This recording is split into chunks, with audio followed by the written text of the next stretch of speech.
What's up, ladies and gentlemen? This is Prince Hoffman with Quick Homes Rwanda, bringing you another video tour.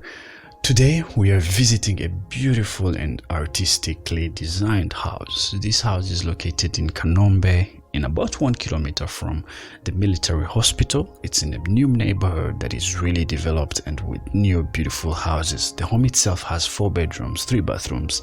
Everything is spacious. It has a nice living room with beautiful ceilings. It has a nice dining area. It has a kitchen, and on the outside it has a staff room, an extra kitchen, and a bathroom.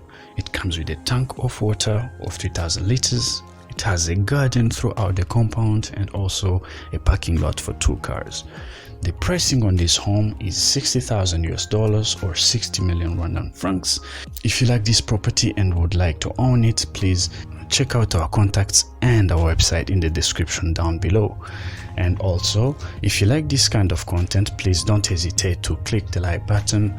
Click it for the YouTube algorithm. It's gonna suggest this video to so many people, and that's gonna be really good to us.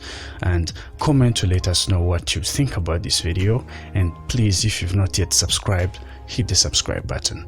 And now sit back and enjoy the tour.